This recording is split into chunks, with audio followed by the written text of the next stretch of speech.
do versículo 14 até o versículo de número 30.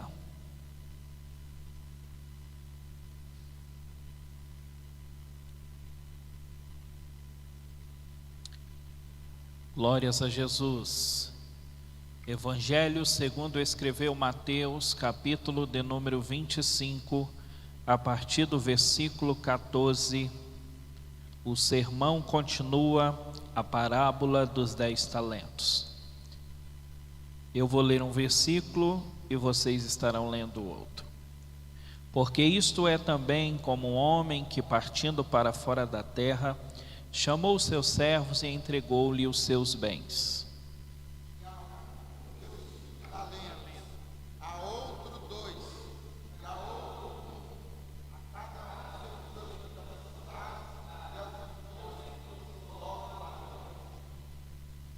E tendo ele partido, o que recebera 5 talentos, negociou com eles e granjeou outros 5 talentos.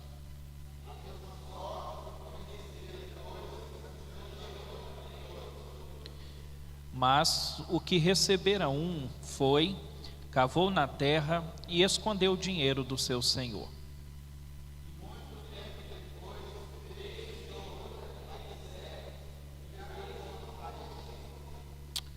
Então aproximou-se o que recebera 5 talentos, trouxe-lhe outros 5 talentos, dizendo: Senhor, entregaste-me 5 talentos, eis aqui outros 5 talentos que ganhei com eles.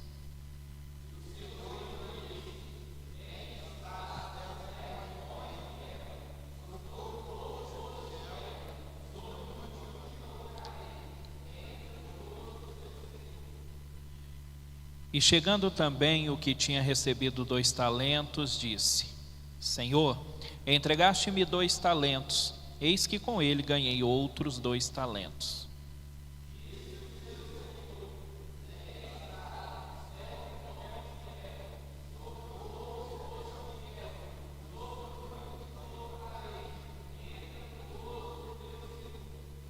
Mas chegando também o que recebera 1 talento, disse: Senhor, eu conhecia-te, que és um homem duro, que ceifas onde não semeia e ajunta onde não espalhas.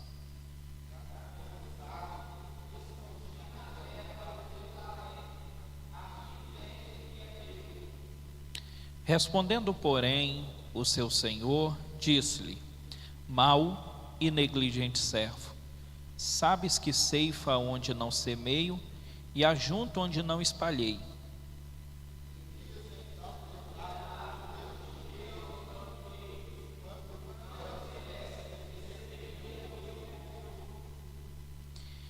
Tirai-lhe, pois, o talento e dai ao que tem os 10 talentos.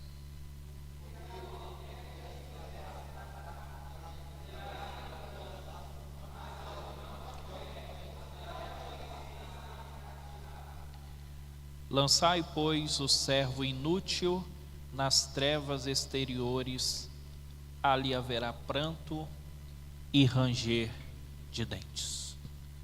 Soberano Deus e maravilhoso Pai, Deus querido, a Tua palavra é viva, a Tua palavra é eficaz, a Tua palavra fala profundamente aos nossos corações.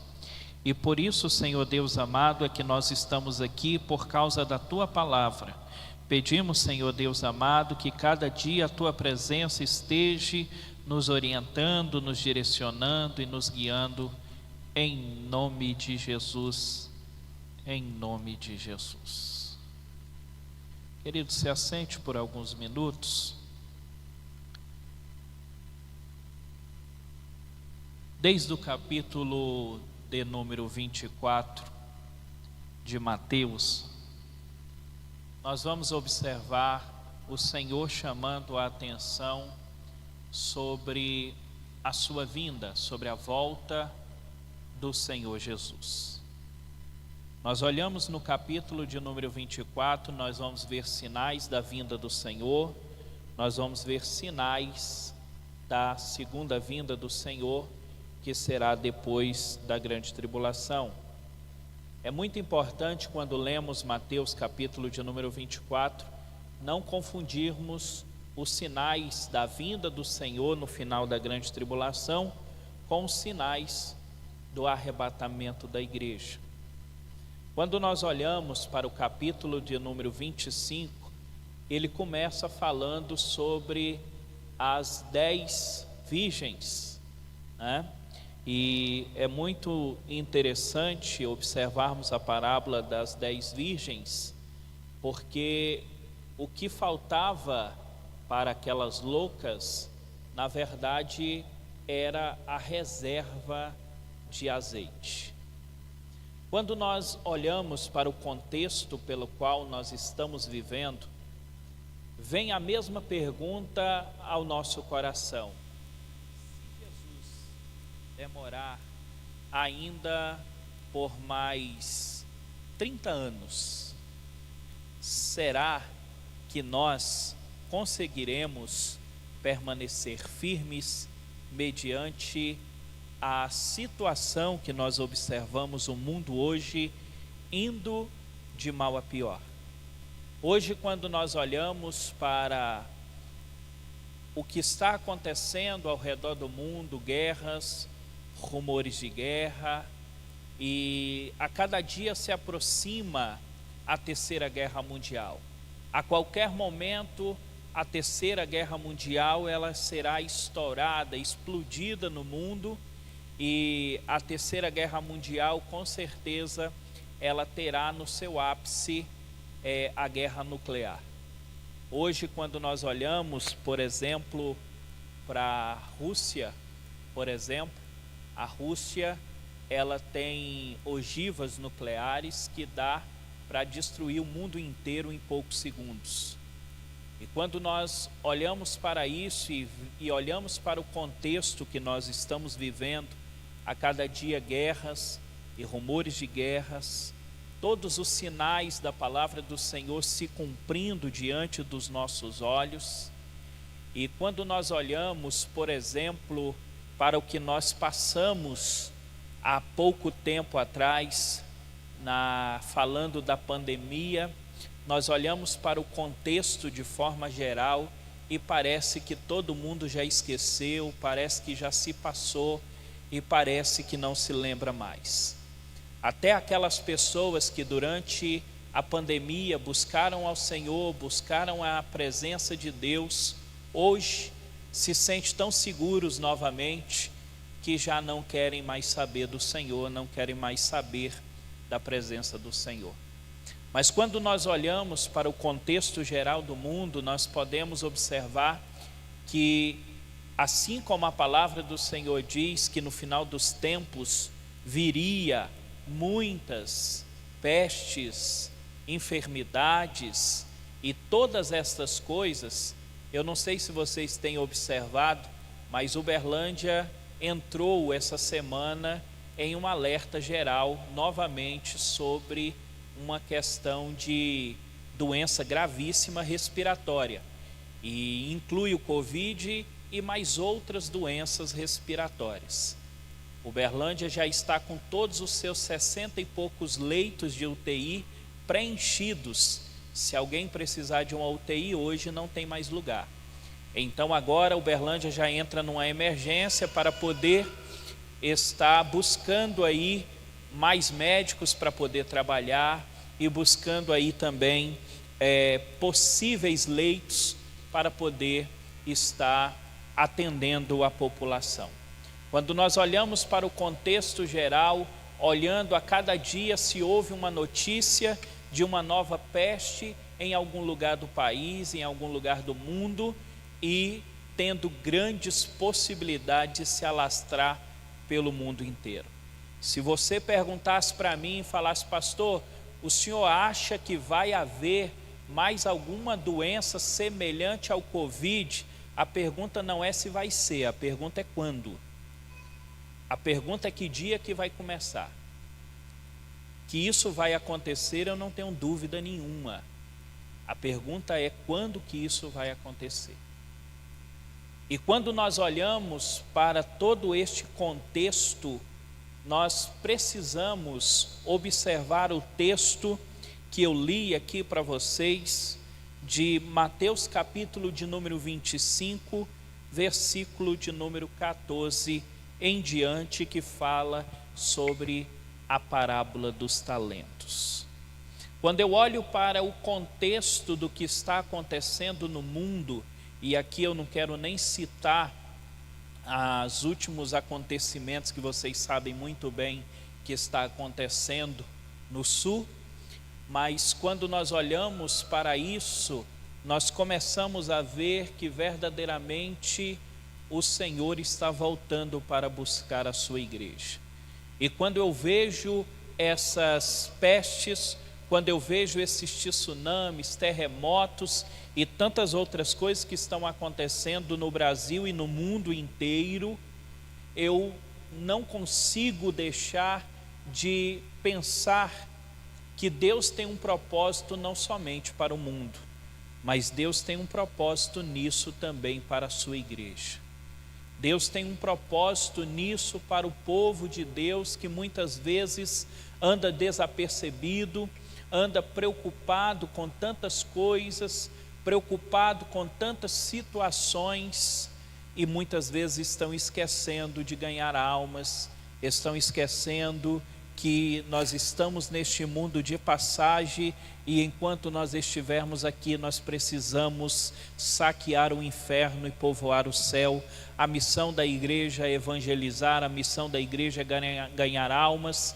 A igreja precisa trabalhar em todo o tempo pensando em almas, pensando em ganhar almas, pensando em ver o reino de Deus crescer, o reino de Deus prosperar. E quando nós olhamos para tudo isso, a pergunta que fica é: nós recebemos talentos do Senhor, e verdadeiramente nós estamos utilizando esses talentos de acordo com aquilo que Deus nos deu, com o propósito que Deus nos deu? Não importa se você recebeu 5, não importa se você recebeu 2, não importa se você recebeu 1. A pergunta é: você está multiplicando aquilo que Deus colocou em suas mãos? A preocupação não deve ser em quantos talentos Deus te deu. A preocupação precisa ser em multiplicar. Nós precisamos multiplicar aquilo que Deus tem colocado em nossas mãos.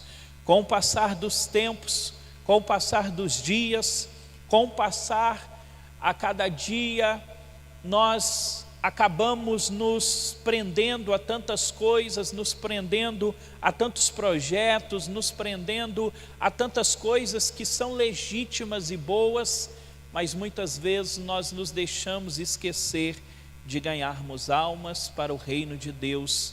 Nos esquecemos de fazer cumprir-se o ide do Senhor em nossas vidas. Isso muitas vezes as pessoas que estão ao nosso lado, as pessoas que estão no nosso dia a dia, no nosso convívio, e nós precisamos nos acordarmos, despertarmos, para que possamos ser usados pelo Senhor nesta última hora e neste último momento. Não é possível que será preciso uma nova situação alarmante para que a igreja volte novamente a entender que Jesus está às portas, que Jesus está voltando, que Jesus está vindo para buscar uma igreja lavada e remida no seu sangue, uma igreja que não se contamina com o mundo, que não se contamina com o pecado, mas uma igreja que está todos os dias clamando e dizendo: Maranata, Maranata, ora vem Senhor Jesus. Nós precisamos a cada dia conservar aquilo que Deus tem colocado em nossas mãos. Aquilo que Deus entregou na minha mão, aquilo que Deus entregou na sua mão, é algo poderoso, é algo maravilhoso que Deus confiou nas nossas mãos. E como nós estamos utilizando isso, como que nós estamos trabalhando para multiplicar isso, é algo que nós precisamos fazer uma autoanálise todos os dias da nossa vida. Precisamos fazer uma autoanálise da nossa vida e entender que aquilo que Deus colocou em nossas mãos é algo que nós precisamos trabalhar para a multiplicação do reino de Deus. Quando eu penso em tudo isso, quando eu olho para tudo isso, eu vejo que de fato é notório, é tangível e é palpável que a vinda do Senhor está muito próxima. A vinda do Senhor é algo que está bem diante dos nossos olhos e todos os dias nós estamos vendo. E quando eu olho, por exemplo, para a questão de Israel, quando eu olho, todas as vezes que eu olho a notícia, eu fico esperando o dia que vai dizer que a Rússia resolveu entrar na batalha. Porque o dia que a Rússia resolver entrar na batalha, irmãos, aí os próprios judeus cristãos, eles dizem, pode vestir os panos de saco, porque o Messias está chegando. Quando nós olhamos para tudo isso e olhamos para o contexto das guerras, olhamos para o contexto do mundo, precisa ignorar muita coisa, muitos sinais, para não entender que de fato Jesus está voltando. Então eu quero nessa noite lembrar a cada um de vocês que todos nós temos os nossos compromissos, todos nós temos as nossas afazeres diários, mas em todo tempo, nas suas orações, ore para que Deus venha nos dar força e nos dar graça, para que nós possamos conservar os talentos que Deus nos deu, que nós possamos utilizar os talentos que Deus nos deu para o crescimento da sua obra, para o crescimento do reino de Deus, para o cumprimento dos propósitos de Deus, porque neste último momento, Deus conta comigo, Deus conta com você, Deus está contando com cada um de nós, e por isso nós precisamos afiar as espadas, nós precisamos tirar a espada da bainha e irmos avante para a batalha, porque o Senhor está às portas. Quando eu aceitei Jesus, eu ouvia muito dizer assim, nós estamos na última hora. Se naquele tempo nós estávamos na última hora, então é certo que nós estamos na última meia hora, porque Jesus, Ele está voltando para buscar a sua igreja. Eu não posso aqui, nem seria sensato da minha parte, dizer para vocês em quanto tempo eu espero que Jesus esteja voltando. Não cabe a mim decretar um tempo ou dizer uma data, isso não cabe a mim, porque a palavra do Senhor não nos permite isso. Mas de fato, eu não creio que Jesus ainda vai demorar muitos anos para poder voltar. De fato, eu estou esperando Jesus para hoje. De fato, eu estou esperando Jesus para agora. De fato, eu acredito que Jesus estará voltando muito brevemente para poder buscar a sua igreja. Então nós precisamos nos preparar, nós precisamos ter isso em mente. Quando formos fazer qualquer coisa, precisamos ter em mente que Jesus está voltando e o que nós estamos fazendo para a proclamação do Evangelho e para o crescimento do reino de Deus. Tendo dito isso, neste momento, eu quero convidar a igreja do Senhor Jesus. Nós vamos dobrar os nossos joelhos e vamos tirar um período de oração nesse momento, pedindo ao Senhor que Ele venha renovar as nossas forças, pedindo ao Senhor que Ele venha fortalecer a nossa vida para essa última hora, porque o que está por vir não será fácil. Se você pensa que o que já veio foi difícil, o que está por vir ainda é pior. Se você pensa que o que veio foi muito difícil, saiba que o que está por vir ainda é muito pior, Mas uma coisa eu posso garantir para você: Jesus, o autor da nossa fé, Ele estará conosco todos os dias, em todos os momentos. Então nós precisamos estar em comunhão com esse Deus, em comunhão com o Senhor, para que nós possamos suportar os dias maus. Os dias maus estão aí, os dias maus estão chegando, e nós precisamos permanecer firmes, pedindo ao Senhor que nele venha guardar a nossa fé, e nós venhamos perseverarmos firmes, produzindo e multiplicando os talentos que Ele nos deu.